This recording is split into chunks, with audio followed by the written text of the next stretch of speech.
வணக்கம், நான் உங்கள் டாக்டர்.உமாதேவி பேசுகிறேன். இன்றைக்கி நம்ம விக்கலை பற்றி பார்க்க போகிறோங்க. இந்த விக்கலுக்கு முத்து அண்ணா விக்கலை பற்றி என்ன தெரியும்? விக்கலை பற்றி உனக்கு என்ன தெரியும்? விக்கல் வந்து ஒரு 100க்கு 95% மக்களுக்கு வந்து அதிகமாக தொந்தரவு கொடுக்கறதில்ல. கொஞ்சம் விக்கல்லாம் வந்துகிட்டே இருந்தானா கொஞ்சம் தண்ணி குடித்தா சரியாக போயிடும், இல்லைனா கொஞ்சம் சர்க்கரை எடுத்து வாயில் போட்டால் சரியாக போயிடும்னு சொல்லுவாங்க. நான் ஒரு சுவாரஸ்யமான விஷயம் கேள்விப்பட்டேன். ஒருத்தருக்கு அமெரிக்காவில் 64 வருஷமாக இந்த விக்கல் தொந்தரவு பண்ணிகிட்டே இருந்திருக்கு. அதுக்காக அவர் கின்னஸில் கூட ரெக்கார்ட் ஆகியிருக்காரு. இன்னொரு சுவாரஸ்யமான விஷயம் சொல்லப்போனால், நான் ஒரு 20 years பேக் நான் ஒரு ஹாஸ்பிட்டலில் ஒர்க் பண்ணிட்டு இருந்தேன். அப்போ வந்து ஒரு பேஷண்ட் விக்கலுக்காக ஒரு 7 நாள் அட்மிட் ஆகியிருந்தார். அப்போ தான் நான் புதுசாக ஜாயின் பண்ணுறேன். என்னென்னு பார்த்தோன்னா, ஒரு 7 நாளாக தொடர்ந்து விக்கலில் விடாமல் இருந்துகிட்டே இருந்திருக்கு. அங்கே டாக்டர்ஸும் மாறி மாறி மெடிசன்ஸ் எல்லாம் கொடுத்துட்டே இருந்திருக்காங்க, சரியாகவே இல்லை. அப்புறம் நான் என்ன பண்ணேன்னா, எங்கள் சித்தாவில் வந்து மயிலர் ஹாதிச்சூர்ணம்னு ஒன்று இருக்குது, இந்த விக்கலுக்குன்னே ஸ்பெஷலாக. அதை கொண்டு போய் அவங்களுக்கு கொடுத்தேன். அதை கொடுத்து ஒரு 1 2 3 4 டோஸ் சாப்பிட்டதுலேயே அவங்களுக்கு சுத்தமாக சரியாகி ரொம்ப ஹாப்பியாக டிஸ்சார்ஜ் ஆகி போயிட்டார். எனக்குமே ரொம்ப ஆச்சரியமாக இருந்தது. முதல்ல இந்த விக்கல் எப்படி வருதுன்னு தெரிஞ்சுக்கலாம். இந்த விக்கல் எப்படி வருதுன்னா, நம்ம உடம்புல வந்து நெஞ்சு பகுதி வயிற்று பகுதின்னு 2ஆக பிரிக்கிறதுக்கு ஒரு உதரவிதானம்னு ஒரு பார்ட் இருக்குங்க. இந்த உதரவிதானம் வந்து கண்ட்ராக்ட் ஆகிறதுனாலையோ இல்லை அதில் டிஸ்டர்பன்ஸ் ஆகிறதுனாலையோ இந்த விக்கல் நமக்கு வருது. ஏன் இந்த உதரவிதானம் டிஸ்டர்ப் ஆகுதுன்னு பார்த்தீங்கன்னா, சிலர் வந்து அவசர அவசரமாக சாப்பிடுவாங்க, அவசர அவசரமாக அந்த தண்ணியை குடிப்பாங்க, அப்போ வந்து இந்த விக்கல் வருது. அப்புறம் சிலருக்கு பார்த்திங்கன்னா காரமாக ஏதாவது சாப்பிட்டா விக்கல் வரும். நான் சிலர் கேள்விப்பட்டவளையும் எனக்கே கூட நான் அந்த சுக்கு காஃபி எப்போவாவது சாப்பிட்டேன்னா எனக்கு இந்த விக்கல் வரும். இன்னும் சிலருக்கு பார்த்திங்கன்னா ஏதாவது மெடிசன், ஏதாவது ட்ரீட்மெண்ட்டுக்காக மெடிசன் எடுக்கும்போது அந்த மெடிசன் எடுத்தாலே ஒரு 4 நாள் 5 நாள் விக்கல் இருந்துகிட்டே இருக்குன்னு சொல்லுவாங்க. ஸ்பெசிஃபிக்காக பார்த்திங்கன்னா அந்த வலிக்கு கொடுக்குற டேப்லெட்ஸு, அப்புறம் ஸ்டீராய்டு டேப்லெட்ஸு இதை எடுத்தால் கூட சிலருக்கு சில மெடிசன்னால் ஓவாமை வருது, அதனால கூட விக்கல் வந்திருக்கு. என்கிட்ட கூட 4-5 பேஷண்ட் வந்திருக்காங்க. அவங்களுக்கும் நான் வந்து இந்த மயிலர் சொன்னும் ஒரு 10 பேக்கெட் கொடுத்து இதை காலையில் சாயந்தரம் வெறும் வயிற்றில் தேயிலை கலந்து சாப்பிட சொல்வேன்.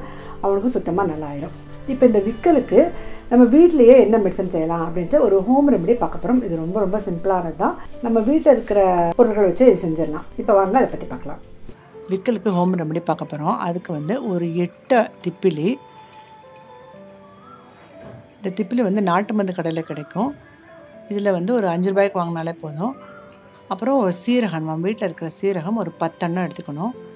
8 திப்பிலி, ஒரு 10 சீரகம். இது ஒரு வேளை மருந்துக்கு. இதை வந்து ஒரு அம்மிக்கல்ல வச்சு நல்லா மையாட்டம் அரைக்கணும். நல்லா பவுடர் ஆன பிறகு அதை எடுத்து ஒரு சின்ன கிண்ணத்துலேயோ இல்லை ஒரு பட்டர் பேப்பர், இந்த பேப்பரில் வச்சு அது கூட 1 ஸ்பூன் தேன் ஊற்றணும். நல்லா சுத்தமான தேன் ஊற்றி அதை நல்லா கையாலேயே மிக்ஸ் பண்ணி இதை நம்ம விரலில் எடுத்து அப்படியே நாக்கில் தடவிக்கலாம். இது ஃபுல்லாகவே ஒரு வேளை மருந்து. இந்த சூர்ணம் சாப்பிட்டு சரியாதவங்களுக்கு நான் சித்தாவில் சொன்னேன் இல்லையா, மயிலரகாதி சூர்ணம் கொடுத்து பேஷண்ட்டுக்கு சரி பண்ணுவோன்னு சொல்லி, இப்போ அந்த ப்ரிப்ரேஷன் சொல்ல போகிறேன். இது ஒரு சித்தர் பாடல் என்ன சொல்லுதுன்னா, 8 திப்பிலி ஈரைந்து சீரகம் கட்டுத்தேனில் கலந்துண்ண விட்டு போகும் விக்கலும் விடாவிடில் போர்த்தகம் சுட்டு போடுன்னு சொல்லியிருக்காங்க. அதாவது இந்த சீரகம் திப்பிலி இதை தேனில் கலந்து சாப்பிட்டாலே சரியாயிரும். அப்படி சரியாகாதவங்களுக்கு போர்த்தகம்னா மயிலிறகு சுட்டு அது கூட சேர்ந்து கலந்து அரைச்சி அதை தேனில் கலந்து சாப்பிட்டா சரியாகும்னு சொல்கிறாங்க. இப்போ ஒரு 8 திப்பிலி எடுத்துக்க போகிறோம். அது கூட ஒரு 10 சீரகம். இதை வந்து ஒரு விளக்கு பற்ற வச்சு அதில் வந்து அந்த மயிலிறகு ஒரு லீஃப் இருந்தால் போதும். இதுக்கு நீங்கள் நாட்டு மருந்து கடையில் மருந்துக்குன்னு கேட்டால் கொடுப்பாங்க. இல்லைன்னா அந்த மயில்கள்லாம் வயலில் அந்த மாதிரி தோகையை ஊற்றிட்டு போயிருக்கோம், அதில் ஒரு லீஃப் எடுத்துகிட்டு வந்து இந்த மாதிரி விளக்கில், நம்ம சாமிக்கு வைக்கிற விளக்கில் அப்படியே காமிச்சோன்னா அந்த கறியை அந்த திப்பிலி சீரகத்தை கூட நல்லா அரைச்சி நல்லா பவுடரான பிறகு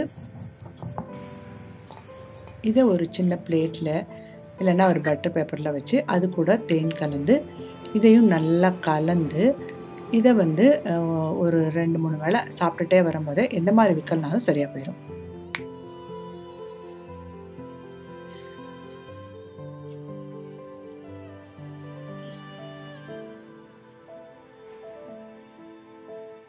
இதை நீங்கள் வீட்லேயே ஈஸியாக ப்ரிப்பேர் பண்ணி செஞ்சு சாப்பிட்டுக்கலாம். இதனால் எந்த பக்க விளைவும் வராது.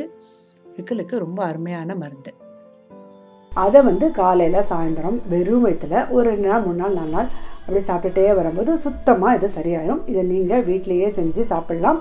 இது ரொம்ப ரொம்ப எஃபெக்டிவாக இருக்கும். இதில் எந்த பக்க விளைவும் கிடையாது. இதில் சுத்தமாகவே விக்கல் நின்று.